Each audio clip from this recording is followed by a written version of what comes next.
Anatomy lab में आपका स्वागत है। आज हम आपको एक असली इंसानी हाथ दिखाने वाले हैं जिसे डाइसेक्ट किया गया है ताकि आप सही मायने में देख सके कि जब आप इस संरचना को हिट करते हैं जिसे हम फनी बोन कहते हैं। वैसे इतना अच्छा नाम नहीं है और हम बताएंगे क्यों। हम आपको कुछ ऐसे टेस्ट भी देंगे जो आप घर पर ट्राई कर सकते हैं और जो क्लिनिशियन भी यूज करते हैं यह देखने के लिए कि इस फनी बोन में कोई प्रॉब्लम है या नहीं। तो चलिए शुरू करते हैं एनाटॉमिकल ऑसमनेस के साथ।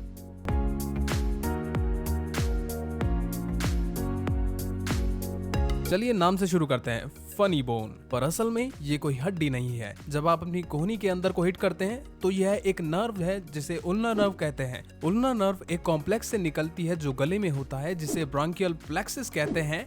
और कमाल की बात तो यह है कि ये 17 नसों का एक कॉम्प्लेक्स है और उल्ना नर्व उनमें से एक है। लेकिन यह उन कुछ नसों में से एक है जो पूरे हाथ में होते हुए हथेली तक जाती है।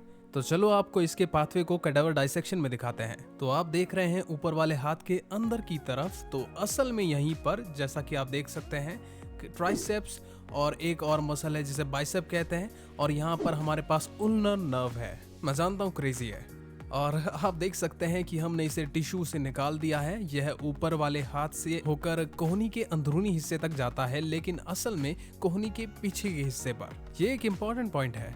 इसके बाद ये वहां से टिश्यू में खो जाता है और एक टनल से होकर गुजरता है जिसे उल्नार टनल कहते हैं। और यह टनल एक मसल से बनी होती है जिसे फ्लेक्सर कार्पी उल्नैरिस कहते हैं। और एनाटॉमी के शौकीनों के लिए यह नाम शानदार है। कार्पी का मतलब रिस्ट है, तो यह मसल कलाई को फ्लेक्स करती है और उल्नर साइड पर होती है।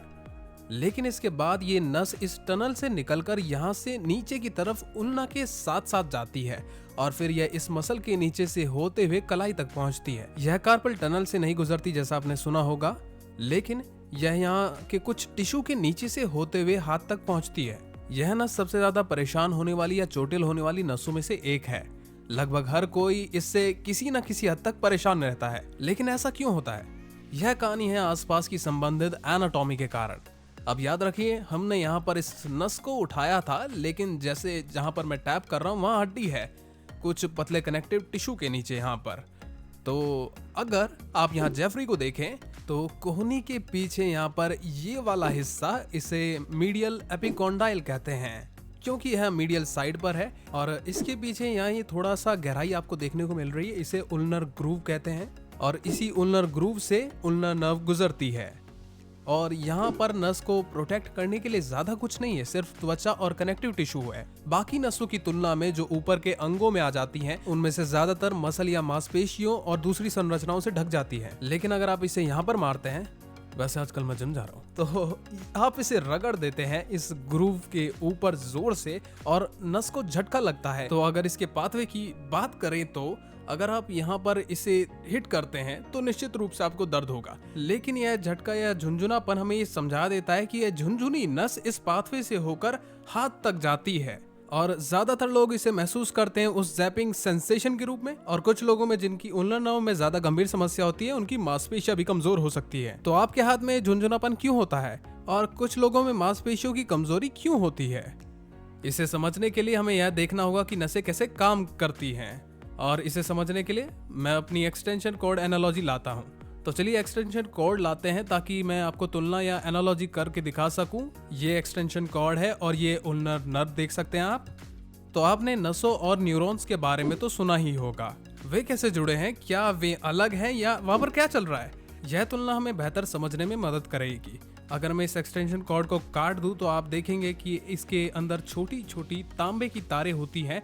यह नस से काफी मिलती जुलती है। दोनों में एक बाहरी कवर है जो अंदर के तारों को प्रोटेक्ट करती है। नस के अंदर हमारे पास छोटे छोटे वायर्स होते हैं जिन्हें न्यूरॉन्स कहते हैं। तो इस नस के अंदर बहुत सारे न्यूरॉन्स होते हैं जो उस संरचना का हिस्सा होते हैं जिसे हम नस कहते हैं। और ये न्यूरॉन्स इलेक्ट्रिकल सिग्नल्स भेजते हैं जो एक्सटेंशन कॉर्ड के इलेक्ट्रिकल करंट जैसे हैं। तो जब हम इसके बारे में बात करते हैं तो न्यूरॉन्स के आगे दो टाइप्स होते हैं, सेंसरी न्यूरॉन और मोटर न्यूरॉन। सेंसरी न्यूरॉन्स त्वचा जैसी चीज़ों से जुड़े होते हैं और टिश्यू में संवेदनाएं लाते हैं, जबकि मोटर न्यूरॉन्स मांसपेशियों को नियंत्रित करते हैं। तो इस उल्नर नर्व के अंदर हमारे पास इन विभिन्न प्रकार के न्यूरॉन्स होते हैं जो हाथ और बाहों के अलग अलग हिस्सों में जाते हैं। अब जब हम फनी बोन को हिट करते हैं, या जिसे अब हम जानते हैं उल्नर नर्व के नाम से, हम उसके झुंझुनेपन पर काफी ज्यादा ध्यान देते हैं जो हमारे हाथ में आता है और यह इसलिए होता है क्योंकि सेंसरी न्यूरॉन्स या सेंसरी नर्व ब्रांचेस जो उल्नर नर्व से जुड़े होते हैं हाथ के एक खास हिस्से में जाते हैं। हाँ, मैं अपने स्टाइलिश ग्लव्स पर बहुत ज्यादा गर्व करता हूँ जो कि क्यूटेनियस फील्ड को दर्शाते हैं। ये जो काले रंग का हिस्सा है, यहाँ पे आप देख सकते हैं कि उल्नर नर्व क्या कंट्रोल करती है। तो अगली बार जब आप किसी को कोहनी मारे तो ये देखने की कोशिश करें कि क्या आप उस संवेदना को महसूस कर सकते हैं जो आपके आधे हाथ तक जाती है। हालांकि अगर आप मेरी तरह से होते हैं जहाँ आपके हाथ या कोहनी आपकी किसी अजीबोगरीब वजह से सिर के पीछे मुड़ी हुई होती है, तो आप उस नस पर कंप्रेशन या टेंशन डाल सकते हैं। तो कड़बर पर नज़र डालें। जब आप वास्तव में कोहनी को सीधा करते हैं तो ये एक्सटेंड करती है, तो आप देखेंगे कि नस पर ज़्यादा ढीलापन आ जाता है, यह थोड़ा लूसी और गूसी हो जाता है। लेकिन जब आप इसे मोड़ते हैं, और ये जितना ज़्यादा आप इसे मोड़ते हैं ये उतना ज़्यादा कंप्रेस हो जाता है, उसी टनल में जिसके बारे में मैंने आपको पहले बताया था। तो जब मैं इस तरह सोता हूँ तो मैं अक्सर रात को जाग जाता हूँ और मुझे झुंझुनापन महसूस होता है। लेकिन क्योंकि मैं नर्ड हूँ, मैं एक टेस्ट करता हूँ यह देखने के लिए कि क्या मेरी मांसपेशियां कमजोर हैं। सबसे आसान टेस्ट में से एक था बस अपनी उंगलियों को एबडक्ट करना, और शुरुआत में मैं अपनी उंगलियों को एबडक्ट नहीं कर पा रहा था क्योंकि कई घंटे से मेरी नसें कंप्रेस हो रखी थी, और ये उन मांसपेशियों में से एक है जिसे ये नस नियंत्रित करती है। मैं आपको कैडावर पर दिखाने वाला हूँ। यहाँ पीछे के हिस्से पर आप इन छोटी छोटी मांसपेशियों को देख सकते हैं। ये हड्डियों के बीच है। इन्हें इंटरोसियाई या डोर्सल इंटरोसियाई कहते हैं। ये आपकी उंगलियों को एबडक्ट और अडक्ट करने में मदद करती है। यह डॉक्टर्स द्वारा किए जाने वाला टेस्ट होता है, यह देखने के लिए कि क्या किसी व्यक्ति को क्रोनिक उल्नर न्यूरोपैथी है। हम सचमुच अपने हाथ को अंदर रखते हैं और वे ऐसे करने की कोशिश करते हैं, उनकी उंगलियों के साथ में दबाने की कोशिश भी करते हैं, और फिर उनकी उंगलियों को पकड़कर उन्हें खोलने के लिए कहते हैं और कंपेयर करके पता करते हैं कि क्या ताकत की कोई कमी है। तो ये एक टेस्ट है जिसे आप कर सकते हैं अगर आप मेरी तरह गीकी हैं और आपने अपनी उल्नर नर्व को लंबे समय तक कंप्रेस किया है, यह देखने के लिए कि क्या आपके पास संवेदनात्मक कमी है या ताकत की भी कमी है। कुछ आखिरी चीजें हैं जो मैं बताना चाहूंगा। आमतौर पर हम में से ज्यादातर लोग इसे हिट करते हैं या अजीब तरीके से सोते हैं, और यही एक अस्थायी समस्या होती है। एक और चीज जो कभी कभी लोग अनुभव करते हैं वो ये है कि जब नस इस हड्डी के ऊपर से गुजरती है तो यह एक गिटार स्ट्रिंग की तरह फिसलती रहती है। यह भी एक झटका दे सकती है, और इसके कारण है कुछ लोगों में एनाटॉमिकल डिफरेंसेस, जैसे कि उनकी ग्रूव की गहराई कितनी है और उनका कनेक्टिव टिश्यू कितना टाइट है। तो जब वो बाजू को हिलाते हैं तो कुछ लोग इसे अधिक महसूस करते हैं। इसे उल्नर नर्व डिसलोकेशन भी कहा जाता है। कभी कभी यह बहुत ज्यादा दर्द नहीं करता, लेकिन जब यह उस हड्डी के किनारे पर गिटार की तरफ फ्लिक करता है तो यह एक झटका देता है। कुछ लोग जिन्हें इस क्षेत्र में ज्यादा क्रोनिक समस्या होती है, यह रिपीटेटिव मूवमेंट्स के कारण हो सकती है। और जैसा कि आपको याद हो, कोहनी को मोड़ना नस पर लगातार तनाव डालता है, और ज्यादातर लोग अपनी रोजमर्रा की गतिविधियों के साथ ठीक रहते हैं। लेकिन कुछ लोग जिन्हें टनल की लंबाई और चौड़ाई में थोड़ा अंतर होता है, वे इस क्षेत्र में सूजन और दबाव के लिए अधिक प्रवृत्त होते हैं बाकी लोगों के अगर कंपैरिजन में देखा जाए तो।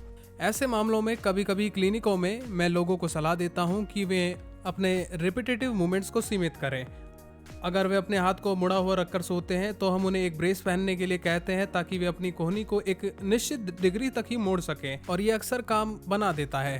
अब आखिरी बात, अगर यह बहुत ज़्यादा खराब हो जाए तो सामान्य कारणों से शायद उपाय ना निकल पाए तो सर्जरी की ज़रूरत पड़ सकती है। सर्जरी में या तो नस को उस ग्रूव से बाहर निकाला जाता है, या उसे ट्रांसपोज यानी स्थानांतरित किया जाता है, या फिर उस टनल को खोला जाता है जिसे हमने पहले बताया था। टनल को थोड़ा और चौड़ा किया जाता है ताकि नस को ज़्यादा दबाव ना झेलना पड़े। खैर, हमेशा की तरह इस वीडियो को देखने के लिए शुक्रिया तुम्हारा। लाइक शेयर सब्सक्राइब सब कुछ कर देना। और एक जोक सुनो, बेशक हमारी कोई भी बोन फनी नहीं है, लेकिन शायद कुछ ह्यूमरस है। ठीक है, फिर बाय बाय।